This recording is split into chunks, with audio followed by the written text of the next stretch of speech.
Bismillahirrahmanirrahim. Assalamualaikum warahmatullahi wabarakatuh. Innal hamdalillahi nahmaduhu wa nasta'inuhu wa nastaghfiruh wa na'udzu billahi min shururi anfusina wa min sayyiati a'malina. May yahdihillahu fala mudilla lahu wa may yudlil fala hadiya lahu. Ashhadu an la ilaha illallah wahdahu la syarika lahu wa ashhadu anna Muhammadan abduhu wa rasuluhu. Allahumma salli wa sallim ala nabiyyina Muhammadin wa ala alihi wa ashabihi ajma'in, amma ba'd. Jamaah sekalian yang dirahmati Allah Subhanahu wa taala, pada kesempatan ini antara maghrib dan isya kita ta'lim sedikit, bermajelis ilmu, dan ketahuilah bahwa di mana ada majelis ilmu maka disitulah banyak kebaikan. Kenapa? Karena Nabi Shallallahu Alaihi Wasallam beliau mengatakan, "May yuridillahu bihi khairan yufaqihuhu fid din." Siapa yang Allah Subhanahu wa taala inginkan kebaikan untuk dirinya, maka dia akan dipahamkan tentang agamanya. Maka semakin banyak yang paham agama, akan semakin banyak kebaikan. Sebagaimana semakin sedikit yang paham agama, maka akan semakin sedikit juga kebaikan. Karena itu ilmu, kebaikan yang datang dari Allah Subhanahu wa taala, ketika dia sudah berada di suatu tempat, berada di suatu negeri, maka tempat tersebut, negeri tersebut akan diberkahi. Akan banyak kebaikan. Karena yang dicari orang itu adalah keberkahan. Kita bekerja, dapat rezeki, pasti cari berkah. Kita menikah, beristri atau bersuami, pasti mencari berkah. Punya anak, pasti ingin anak itu berkah. Apapun yang kita inginkan dan kita miliki di dunia ini, selalu kita inginkan keberkahannya. Dan berkah itu maknanya kasratul khair wa dawamuhu aw nama'uhu. Banyaknya kebaikan, dan kebaikan itu terus menerus ada. Itu namanya berkah. Karena itulah istri dikatakan istri yang berkah kalau dia banyak mendatangkan kebaikan untuk rumah tangganya. Suami dikatakan suami yang berkah kalau dia banyak mendatangkan kebaikan untuk anak dan istrinya. Demikian juga anak. Anak itu dikatakan anak yang berkah kalau dia banyak mendatangkan kebaikan untuk orang tuanya. Orang tuanya selalu diajak pada hal-hal yang baik. Diajak ke tanah suci, pergi haji, umrah. Anak yang berkah. Tapi kalau anak itu selalu mengajak anaknya ke polsek, kantor polisi, itu anak yang kurang berkah. Karena dia bawa orang tuanya bukan pada tempat yang membuatnya bergembira. Demikian juga harta. Harta itu berkah kalau dia mendatangkan banyak kebaikan. Punya kendaraan, rajin ke masjid, ya, kendaraannya berkah. Tapi kalau punya kendaraan, masjidnya hanya dilewati saja, tidak pernah singgah, kendaraannya tidak berkah. Karena menjauhkan dia dari Allah Subhanahu wa ta'ala. Punya uang banyak, semakin banyak juga amalnya, berarti hartanya berkah. Tapi kalau semakin banyak, cuma nominalnya yang banyak, tapi lebih banyak melalaikan dan diurusi harta tersebut, berarti hartanya kurang berkah. Jadi bukan hanya urusan jumlahnya saja, tapi manfaatnya apa. Kadang kita kerja dapat banyak, tapi setelah dihitung-hitung, ini dia kemana? Habis percuma begitu saja. Tidak memberi dampak untuk agamanya. Itu berarti hartanya kurang berkah. Tapi kalau sedikit, tapi banyak mendatangkan manfaat, khususnya manfaat akhirat, yaitulah harta yang berkah. Jamaah yang dirahmati Allah Subhanahu wa ta'ala, insyaallah pada kesempatan ini kita sedikit mengambil faidah dari surat Luqman. Disebut surat Luqman karena di dalamnya terdapat kisah Luqman yang digelari dengan Al-Hakim, orang yang bijak. Allah Subhanahu wa ta'ala berfirman, A'udzu billahi minasyaitonir rajim. Wa idh qala Luqmanu li binihi wa huwa ya'idhuhu ya bunayya la tusyrik billah inna syirka la dhulmun 'adzim. Dan ingatlah ketika Luqman berkata kepada anaknya, wa huwa ya'idhuhu, dia berkata dalam rangka memberi nasihat pada anaknya. Jadi salah satu peran ayah itu memberi mau'idhah, memberi nasihat pada anak-anak. Bukan sekedar bahasa orang sekarang menjadi orang tua biologis. Kalau kasarannya orang hanya tahu bikin anak, tapi tidak bisa mendidik anak. Sebagian orang tua, dia di pikirannya hanya mencari uang. Pergi, ayam belum turun, kembali ayam sudah di sarangnya, sudah di kandangnya. Mencari uang saja.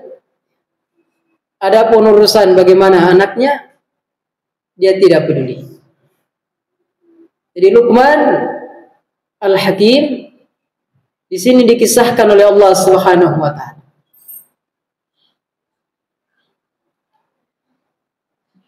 Dan di dalam Al-Quran itu, jika Allah menyebutkan nama-nama orang, itu hanya dua kemungkinan. Dia orang yang baik atau orang yang jelek. Disebut Fir'aun misalnya. Fir'aun orang yang jelek, bahkan paling jelek. Disebut Haman.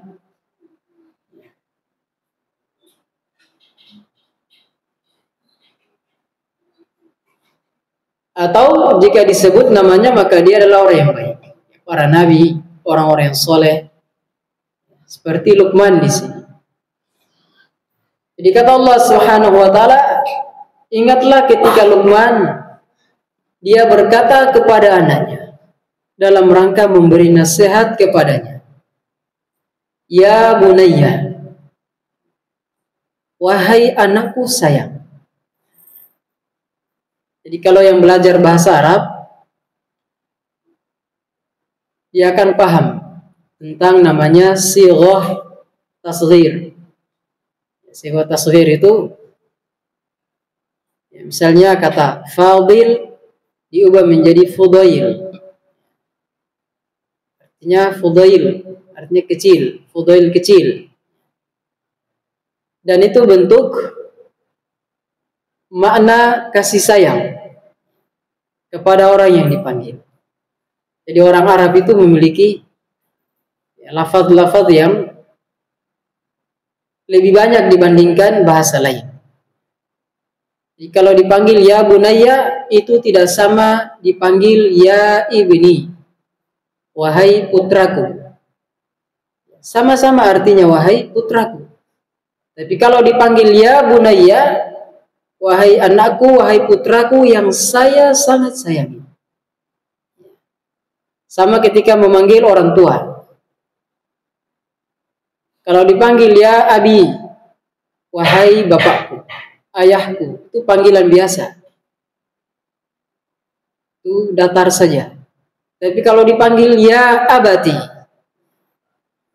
wahai bapakku sayang.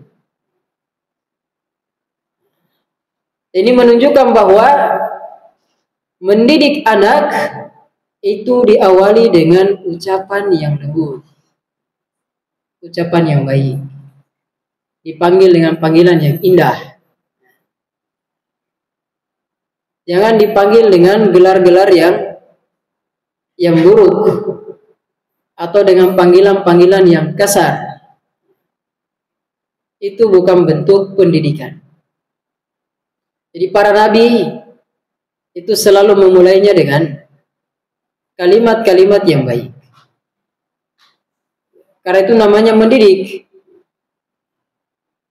Bukan balas dendam, bukan mengancam.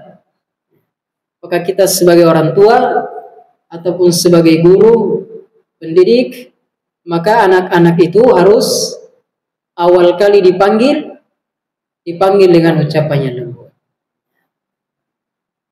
Sebagaimana Luqman di sini diberikan contoh, memberi contoh kepada kita. Ya bunayya, wahai anakku sayang. La tusyrik billah. Barulah kemudian diberi pelajaran, wasiat, nasihat. Wahai anakku, la tusyrik billah. Jangan kamu persekutukan Allah Subhanahu wa ta'ala. Ini pendidikan pertama. Dan paling utama. Jadi pendidikan pertama dan paling utama adalah mengajari anak-anak tentang tauhid. Ajarkan supaya dia memiliki ketergantungan hati kepada Allah Subhanahu wa ta'ala. Memurnikan keyakinannya. La tusyrik billah. Jangan berbuat kesyirikan. Dan ini juga termasuk sanggahan kepada metode pendidikan yang sekarang sedang viral misalnya ya. Mereka mengatakan hindari mengucapkan kata jangan kepada anak-anak. Karena dia merasa terintimidasi dengan kalimat. Ini tidak benar. Metode Al-Quran memulainya dengan kalimat la. Jangan. La tusyrik billah. Jangan berbuat kesyirikan. Jangan kamu persekutukan Allah Subhanahu wa ta'ala dengan memalingkan ibadah kepada selainnya. Berdoa, minta kepada Allah.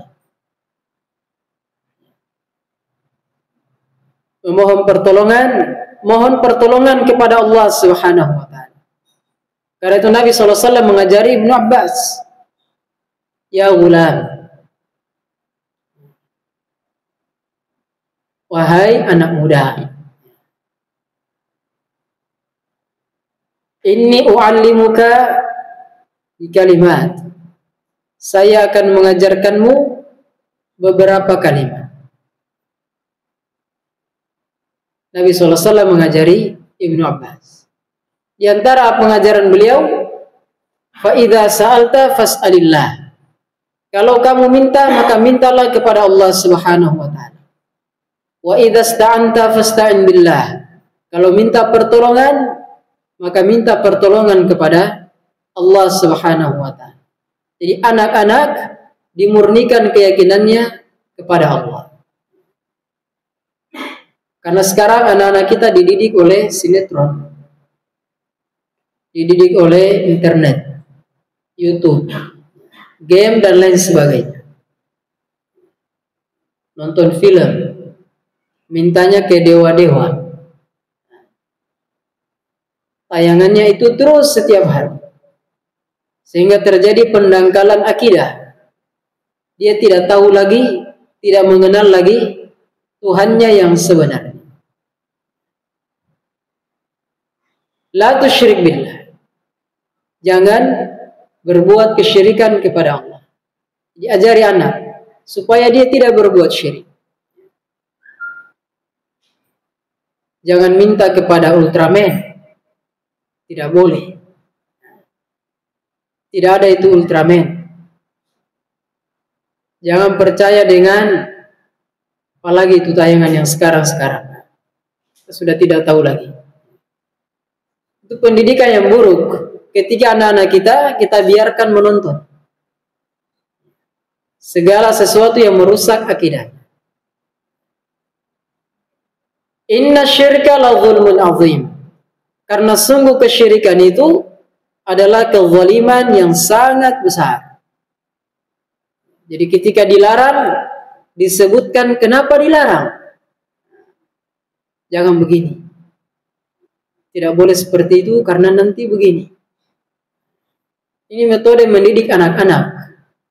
Disebutkan alasannya. Jangan bermain api. Nanti rumah kita terbakar. Disebutkan alasannya. Jangan main petasan. Nanti orang lewat kaget dan terganggu. Yang cuma dilarang, jangan main petasan. Sebagaimana Luqman di sini. Dilarang berbuat kesyirikan, kemudian disebutkan alasannya kenapa tidak boleh berbuat kesyirikan. Inna syirka la zulmun azim. Sungguh kesyirikan itu adalah kezaliman yang paling besar. Jangan minta kepada penghuni kubur, karena dia tidak bisa mendengar doa kita. Kalaupun dia dengar, dia tidak bisa ijabahi doa-doa kita. Jangan pergi bawa sesajen di bawah pohon. Karena pohon tidak butuh sesajen. Tidak butuh onde-onde, pisang goreng. Kita saja yang makan itu pisang goreng, onde-onde. Apalagi itu makanan songkol kalau orang bilang di Makassar sana. Tidak usah melarung ke laut, karena di laut itu isinya cuma ikan. Yang punya ikan itu adalah Allah Subhanahu wa taala.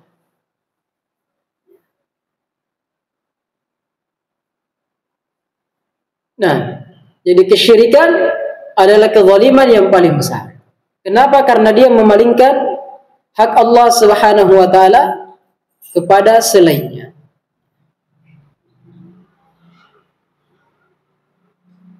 Karena itu datang dalam hadis Nabi sallallahu alaihi wasallam mengatakan, "Ala unabbiuka bi akbaril kabair." Maukah saya tunjukkan kepadamu dosa yang paling besar? Nabi sallallahu alaihi wasallam memulainya dengan asyirku billah. Berbuat kesyirikan, membuat tandingan untuk Allah Subhanahu wa taala. Jangan percaya dukun, karena dukun sendiri tidak tahu apa-apa. Jangan percaya pawang hujan, karena jangankan menahan turunnya hujan, menahan kencingnya saja dia tidak bisa. Apalagi menahan turunnya hujan. Kencingnya saja tidak bisa dia tahan kalau sudah mau keluar. Apalagi mau tahan hujan. Kenapa percaya pawang hujan? BMKG yang tiap hari dia perhatikan saja tidak bisa memastikan apakah hari ini hujan atau tidak hujan. Hanya perakiraan saja. Kalau berawan banyak ya biasanya hujan. Tapi itu bukan pemastian. Karena itu aneh mereka yang percaya kepada pawang hujan. Mereka ini orang sekolah, sarjana, magister, bahkan ada yang profesor. Mau menikah anaknya, pesta, cari pawang hujan. Oh, di mana di sini yang bisa tahan hujan? Padahal dia ini profesor. Atau minimalnya dia sarjana. Pernah sekolah, pernah kuliah. Kita kalau kuliah membuat satu makalah saja, kalau tidak ilmiah, rujukannya tidak jelas, pasti makalahnya dicoret-coret sama dosennya. Ini malah percaya kepada pawang hujan yang tidak pernah sekolah. Itu merendahkan tradisi keilmuan. Karena kita saja dalam membuat satu pernyataan, ya kita harus cari referensinya supaya benar-benar ilmiah. Apalagi cuma pawang hujan, tidak pernah sekolah, digaji mahal-mahal, katanya untuk menahan hujan. Ini sudah merendahkan dirinya yang belajar di hadapan pawang hujan yang tidak belajar. Tidak pernah sekolah. Nah, kemudian Allah Subhanahu wa taala melanjutkan, wa wassaynal insana biwalidayhi hamalathu ummuhu wahnan ala wahni wa fisaluhu fi 'amaini an ishkur li wa liwalidayka ilayyal masir. Dan kami wasiatkan kepada manusia biwalidayhi, dengan kedua orang tuanya. Ini menunjukkan besarnya hak orang tua. Karena Allah menyebutkannya setelah menyebutkan haknya. Haknya Allah untuk ditauhidkan. Setelah itu Allah Subhanahu wa taala menyebutkan haknya orang tua. Di sini terdapat makna bahwa sesungguhnya atau seharusnya orang yang belajar tauhid atau ahli tauhid itu adalah orang yang paling bagus baktinya kepada orang tuanya. Jangan kamu yang belajar tauhid, kamu juga yang tidak bagus baktinya kepada orang tua. Silakan baca ayat dalam Al-Quran. Setiap Allah berbicara tentang tauhid, tentang kesyirikan, pasti digandengkan dengan apa? Orang tua.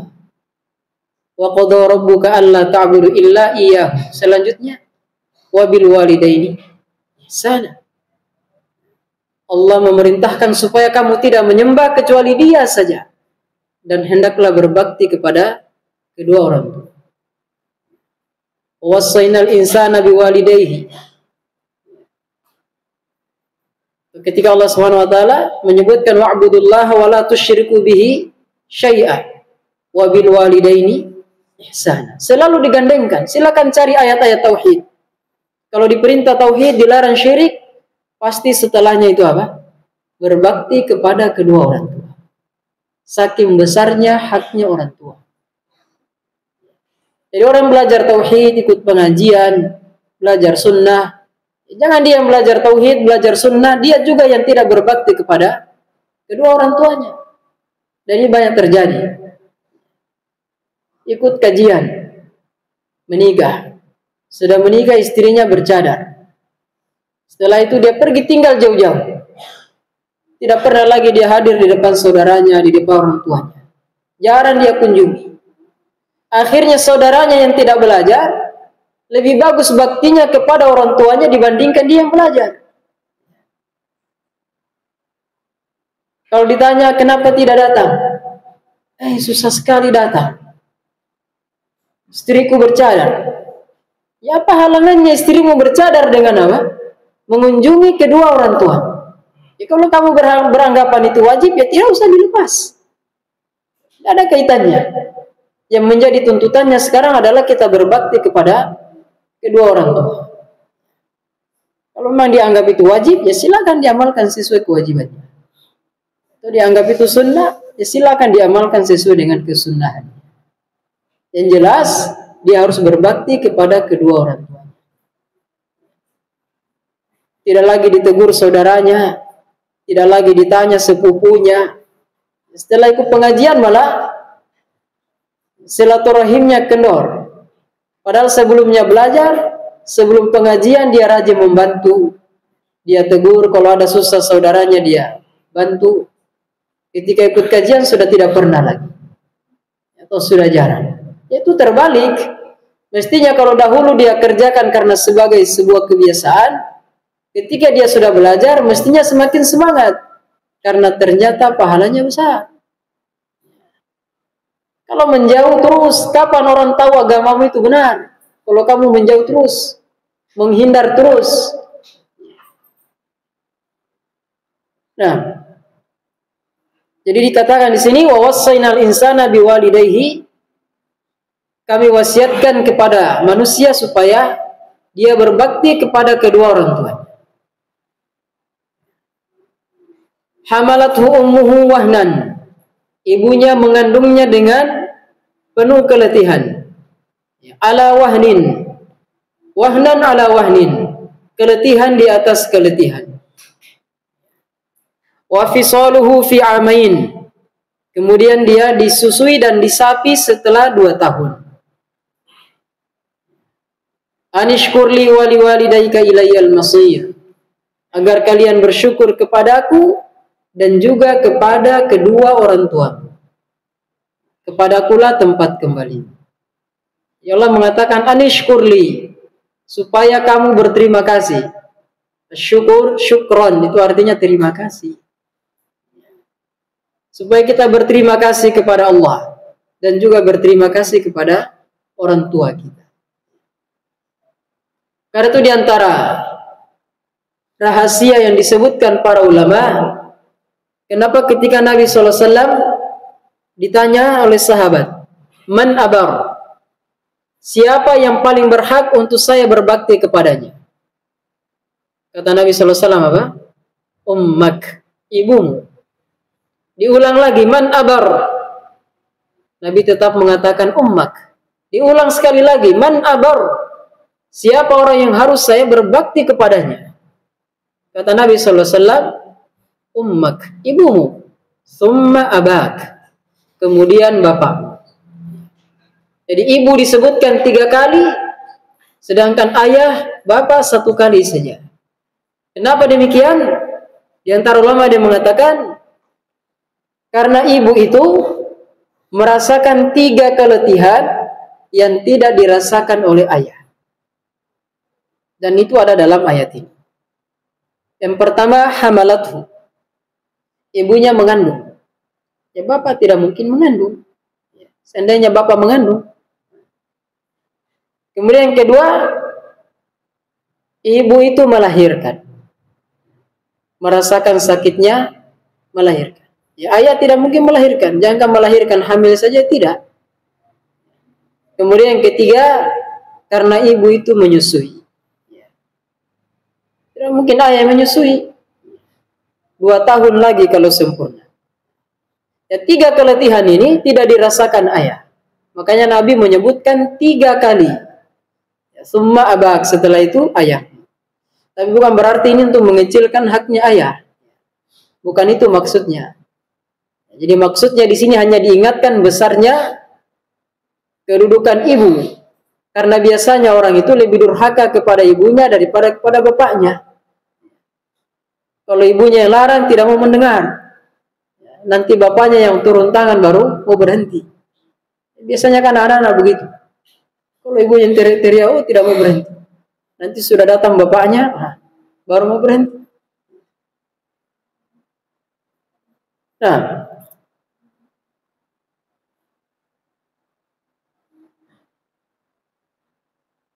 dan Nabi SAW juga mengatakan, walaupun hadisnya dianggap lemah, tapi maknanya benar.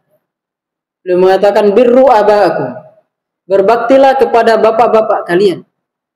Ya birrukum abna'ukum, nanti anak-anak kalian juga akan berbakti kepada kalian. Karena itu dalam agama kita ada namanya al-jaza'u min jinsil amal. Balasan itu setimpal sesuai dengan amalan. Kita berbakti kepada orang tua, ya nanti lahir anak-anak kita juga berbakti kepada kita. Tapi kalau kita durhaka kepada orang tua, ya tunggu nanti anak kita juga akan durhaka kepada kita. Karena itu ada yang mengatakan bahwa, dan para ulama mengatakan ada 2 dosa yang balasannya itu dibayar kontan di dunia, tidak ditunggu di akhirat. dibayar kontan di dunia. Yang pertama dosa zina. Yang kedua dosa durhaka kepada orang tua. Ini dibayar tunai di dunia. Balasannya sebelum di akhirat kalau dia tidak bertobat. Makanya dulu kita paling takut kalau sudah orang tua angkat jarinya. Katanya orang buton, ya, sahadanya orang tua itu bahaya. Kalau dia sudah bersumpah, dia tunjuk begini, hati-hati. Dia doa yang baik, dapat baik. Tapi kalau dia berdoa yang buruk, ya tunggu saja. Cepat atau lambat, sebelum kita mati, balasannya kita dapat. Ya, maka jangan meremehkan haknya orang tua. Apalagi hitung-hitungan. Pelit sama orang tua. Biasanya kalau belum menikah, masih mau memberi. Tapi kalau sudah menikah, biasanya hitung-hitungan. Kalau saya beri nanti, bagaimana anakku? Saya tidak bisa beli susu nanti. Tidak bisa beli beras nanti. Padahal justru kalau dia berbakti kepada ibunya atau bapaknya, rezekinya akan mengalir. Karena rezeki tidak akan pernah, harta tidak akan pernah berkurang dengan sedekah. Mana qasad sadaqatun min mal, kata Nabi. Sedekah itu tidak akan pernah mengurangi harta. Tapi banyak anak hitung-hitungan. Coba bayangkan kalau andaikan orang tua kita dahulu, dia hitung-hitungan kepada kita. Mungkin tidak hidup kita itu. Jami dulu kasih makan itu anak, saya dulu. Tapi orang tua kita tidak begitu. Biarpun masih lama datang itu anak, dia simpankan lagi. Sampai kadang sudah berjamur itu makanan. Ditunggu anaknya. Nah,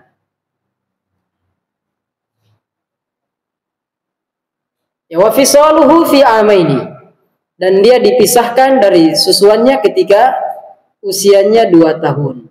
Artinya 2 tahun itu batas anak atau bayi itu menyusui.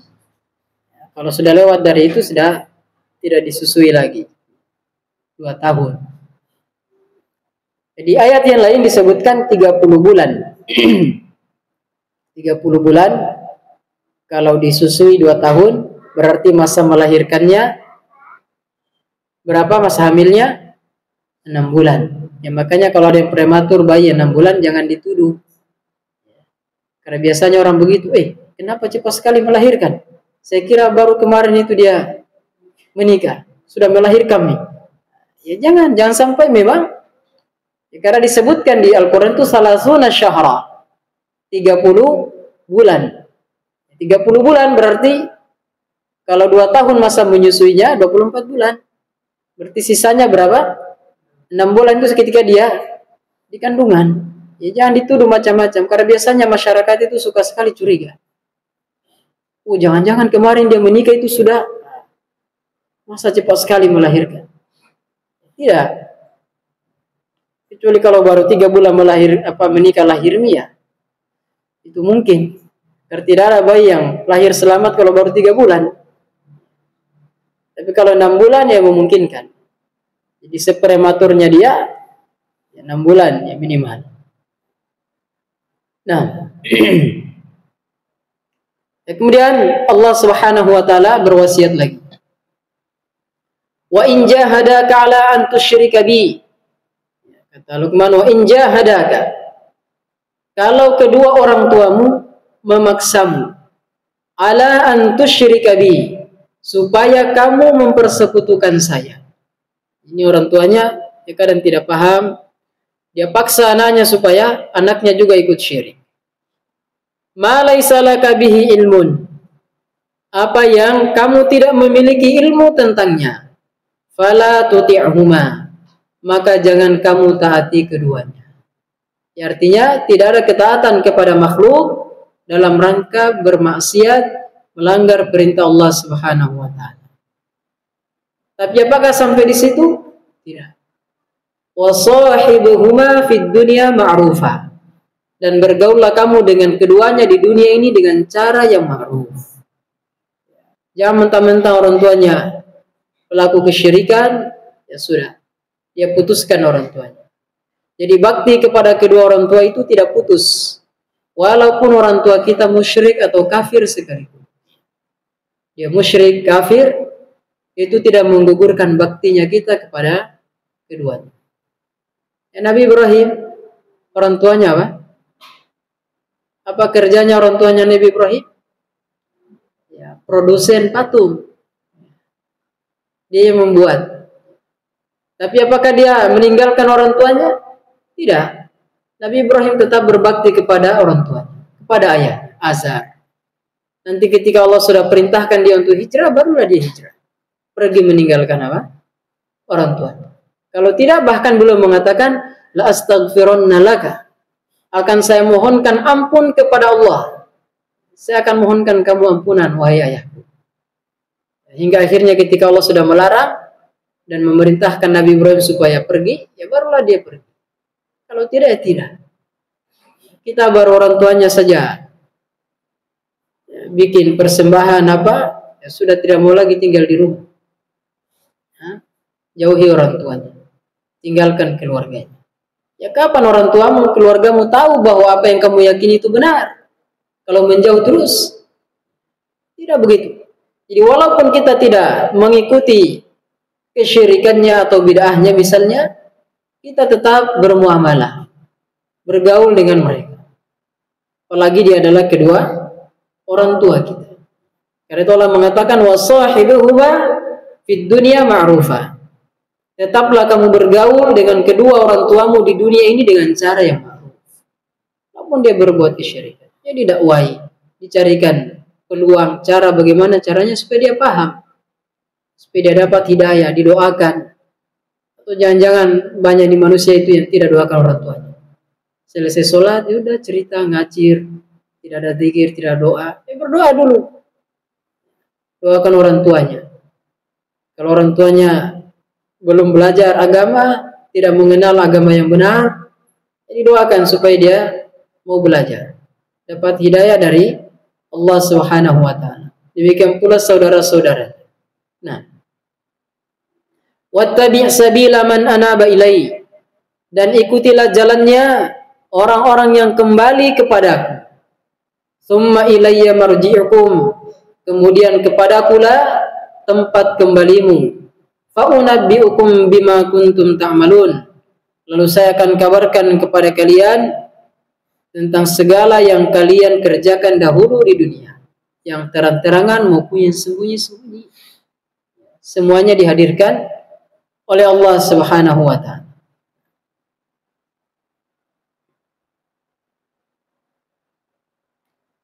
Ya bunaya, kemudian beliau mengatakan lagi, Luqman, wahai anakku sayang, innaha in takum mithqala habbatin min khardalin fatakun fi sakhratin aw fis samawati aw fil ardi ya'ti biha Allah. Innallaha latifun khabir. Andaikan ada satu biji khardal. Khardal itu sesuatu yang kecil. Dibahasakan asgharu syai'in wa ahqaruha, sesuatu yang paling kecil. Itu dikatakan sebagai khardal.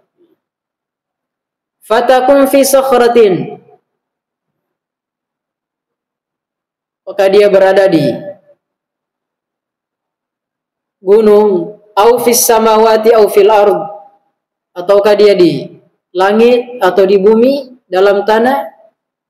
Ya, artinya dimanapun satu biji khardal itu berada, ya'ti bihallah, Allah pasti akan datangkan.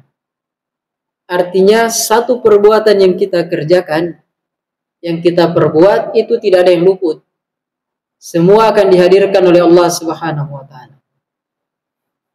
Yang besar, yang kecil, apalagi yang besar. Karena itu disebutkan di surat Al-Kahfi, bagaimana ketika manusia menyesal di hari kiamat ketika dia sudah lihat catatan amalnya. Wa qalu ya wailatana ma li hadzal kitab la yughadiru saghiratan wala kabiratan illa ahsaha Manusia akan mengatakan di hari kiamat, celakalah kami. Kitab apa ini? La yughadiru saghiratan. Dia tidak meninggalkan sesuatu yang kecil. Wala kabiratan. Tidak pula sesuatu yang besar. Yang kecil saja dihadirkan, apalagi yang besar. Illa ahsaha. Melainkan dihitung oleh Allah Subhanahu wa ta'ala. Padahal kita sudah lupa. Kita sudah lupa dengan sesuatu. Apakah itu kebaikan ataupun keburukan, pasti kita sudah lupa. Ada yang masih ingat kebaikannya tahun lalu secara mendetail. Dia pernah berbuat begini, berbuat begitu. Ada yang masih ingat? Pasti kita sudah lupa bahwa kita pernah berbuat seperti ini dan seperti itu. Tidak semuanya diingat. Tapi di hari kiamat dihadirkan walaupun kita sudah lupa. Jadi surat Al-Mujadilah dikatakan, ahsahullahu wa nasuhu. Allah menghitungnya di saat manusia sudah lupa kepada perbuatannya. Innallaha latifun khabir. Sungguh Allah Subhanahu wa ta'ala maha lembut dengan ilmunya. Khabir, maha mengabarkan. Jadi ayat ini memberi dorongan supaya anak-anak itu merasa diawasi oleh Allah Subhanahu wa ta'ala. Jangan berbuat begini, nanti Allah lihat. Allah itu. Faman ya'mal mithqala dzarratin khairan yarah. Siapa yang berbuat satu kebaikan, pasti dia akan lihat balasan. Wa may ya'mal mithqala dzarratin syarran yarah. Dan siapa yang berbuat kejelekan walaupun kecil, sebesar dzarrah, biji sawi, pasti dia akan lihat juga balasan. Karena itu jangan seorang meremehkan amalnya walaupun kecil. Meremehkan dalam artian dianggap tidak usah berbuat ini, tidak usah beramal ini. Tidak. Setiap orang itu ketika ada kebaikan dia semangat kerjakan. Kenapa? Karena kita tidak tahu amal kebaikan mana yang nantinya bisa menjadi sebab kita diampuni dan dimasukkan ke dalam surga. Ketika ada kebaikan, ya semangat untuk berbuat. Kemudian wasiat beliau pada anaknya lagi, ya bunayya aqimis shalah. Wahai anakku, tegakkan salat. Kita sudah bahas kemarin di khutbah kita juga. Ya, orang-orang soleh itu diantara tandanya ya salat. Makanya kalau ada yang datang lamar, oh, siapa namanya itu? Ya, jangan tanyakan apa kerjanya dulu. Tanyakan dia sholat kah? Kan biasanya orang dia cerita, baik orangnya. Bagus orangnya, baik. Tanya, dia sholat atau tidak? Dia tidak sholat. Dia tidak baik. Kalau sudah tidak sholat, tidak baik itu. Walaupun dia baik sama orang lain, tapi dia tidak baik sama kepada Tuhannya, itu tidak baik. Tidak bagus. Cari yang sholat. Di sini Luqman mengatakan kepada anaknya, aqimis shalah. Tegakkan sholat. Tuhannya saja dia tinggalkan, lagi kamu nanti. Allah panggil dia 5 kali sehari, pura-pura tidak dengar. Coba kalau kepala dinas menelpon, di mana ini? Oh, siap Pak. Kapolres menelpon langsung, siap. Biar lagi makan, disimpan makanannya. Cuma atasannya saja yang panggil. Langsung sigap. Tapi ketika azan, ya pura-pura tuli. Pura-pura tidak dengar. Mungkin nanti kepala dinas yang azan baru mau datang. Kalau polisi nanti Kapolres yang azan, oh baru Kapolres yang azan. Ya manusia begitu. Kalau anak muda, dia bilang apa? Gunung kudaki, lautan kuseberangi. Kalau masjid kulewati saja, tidak singgah. Ya sholat, itu tandanya seorang muslim kalau ya sholat. Wa'mur bil ma'ruf, ya, perintahkanlah yang ma'ruf, hal-hal yang baik. Karena di antara sifat seorang mukmin adalah selalu memerintahkan yang ma'ruf. Wanha 'anil munkar, dan laranglah dari kemungkaran. Jadi anak-anak juga diajari untuk salat dan amar ma'ruf nahi munkar. Kalau temannya berkelahi, jangan berkelahi. Jangan diajari temannya, diayumi. Masa aku kalah sama temanmu? Coba kau cubit telinganya. Orang dulu itu, coba kau pegang telinganya. Dia tidak melawan. Ini provokator. Diajari anaknya, diajari dengan hal-hal yang buruk. Ya, mestinya jangan berkelahi. Seorang muslim itu bersaudara.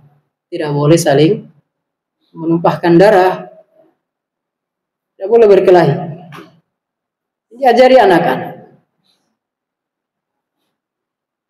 Nah, wasbir ala ma asabak, dan sabarlah kamu terhadap apa-apa yang menimpa.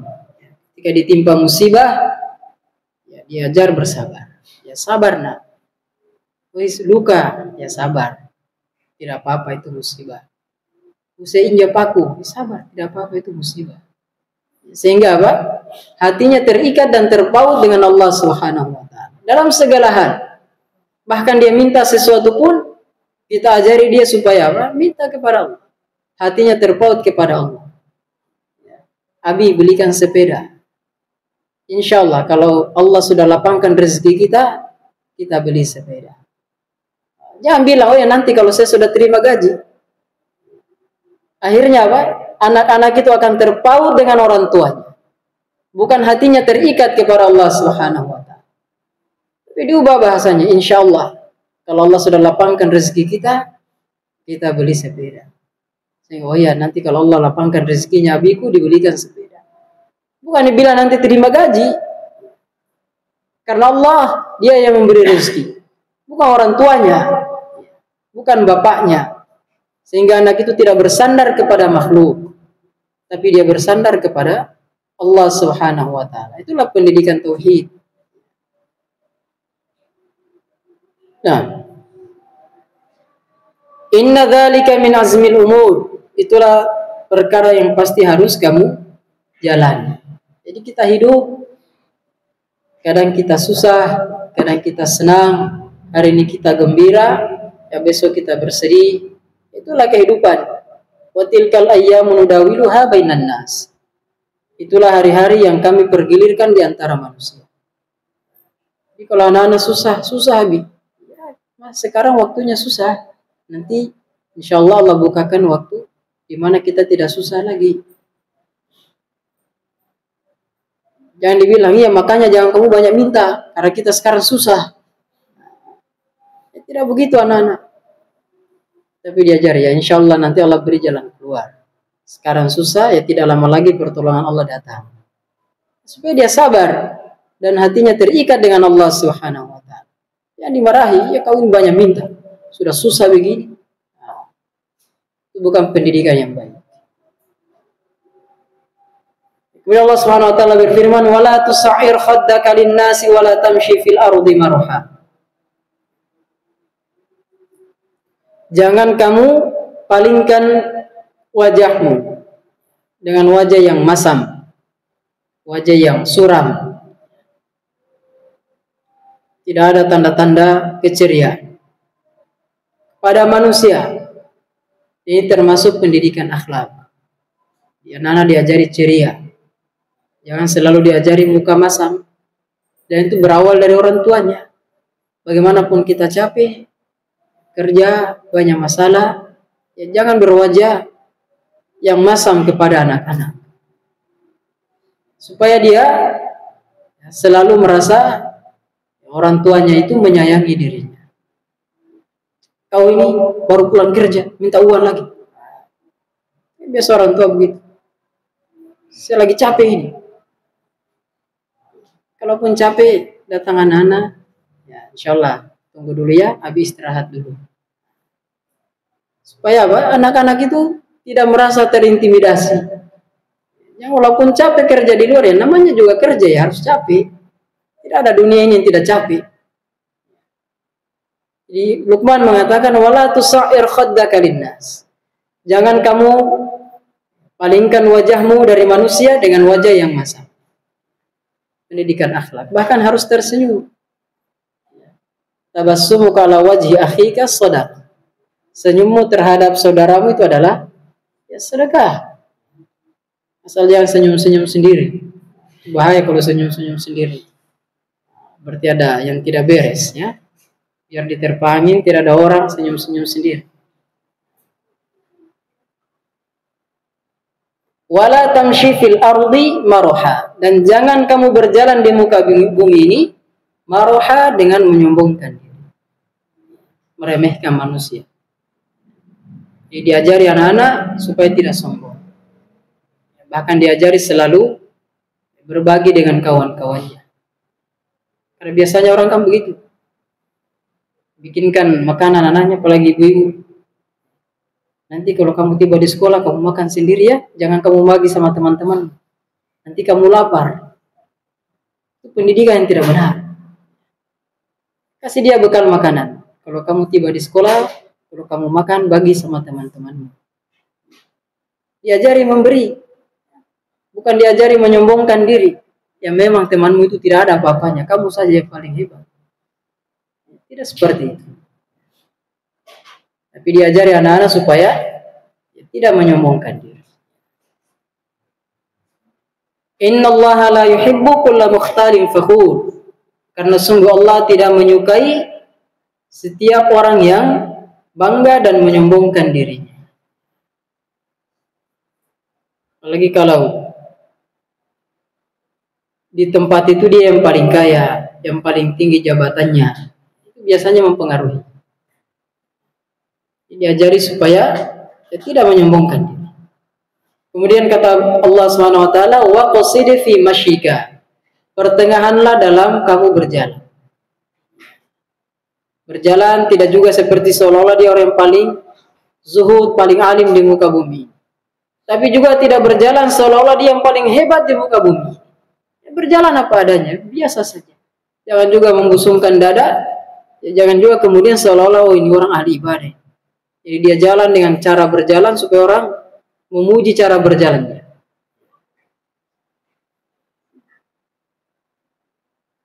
Jadi tawadhu dalam berjalan. Santai, tidak menyombongkan diri. Waghdud min sautik, dan rendahkanlah suaramu. Artinya jangan merasa bahwa bahasa kita itu apa ya? Terlalu tinggi bicaranya. Jangan selalu berbicara seperti itu. Karena itu termasuk adab terhadap manusia. Kadang seorang menceritakan nikmat ya dengan tujuan untuk merendahkan orang lain. Weh, kau itu belum ada apa-apanya. Saya dulu begini. Jadi dia yang paling hebat. Tidak seperti itu. Tapi dia berbicara dalam artian dia tawadhu dalam pembicaraannya. Beradab dengan manusia. Tidak juga ditinggikan besar-besar suaranya. Tidak juga kemudian sengaja direndah-rendahkan suaranya. Ya, kecuali memang ya, kita orang timur ya selalu dibilang suaranya besar-besar. Yang mungkin pengaruh ombak ya. Pengaruh angin ya kalau kita tinggal di pantai. Artinya itu hal yang alami, tidak dibuat-buat. Inna angkarul aswati la sautul hamir. Karena suara yang paling mungkar, yang paling dibenci adalah suara keledai. Ini gambaran bahwa orang yang suka berteriak-teriak, tidak punya adab, itu dipermisalkan dengan himar. Himar itu keledai. Makanya orang Arab kalau ingin mencela orang-orang yang jahil, itu biasanya dikatakan dasar himar, keledai. Artinya lambang kebodohan. Ini ya beberapa faedah dari surat Luqman tentang nasihatnya kepada ya anaknya. Jadi nasihati supaya bertauhid, tidak mempersekutukan Allah. Kemudian dia berbakti kepada ya kedua orang tuanya, merasa diawasi oleh Allah Subhanahu wa taala, ya, tidak menyombongkan diri, ya menegakkan salat dan ya beramar ma'ruf nahi munkar. Saya kira demikian ya, bisa kita sampaikan pada malam hari ini. Ya, semoga Allah Subhanahu wa taala memberi taufik kepada kita semuanya. Ja'alanallahu wa iyyakum mimman yastami'una al-qawla fayattabi'una ahsanah. Subhanakallahumma bihamdik wa asyhadu an la ilaha illa anta astaghfiruka wa atubu ilaik. Wa akhiru da'wana alhamdulillahi rabbil alamin. Assalamualaikum warahmatullahi wabarakatuh.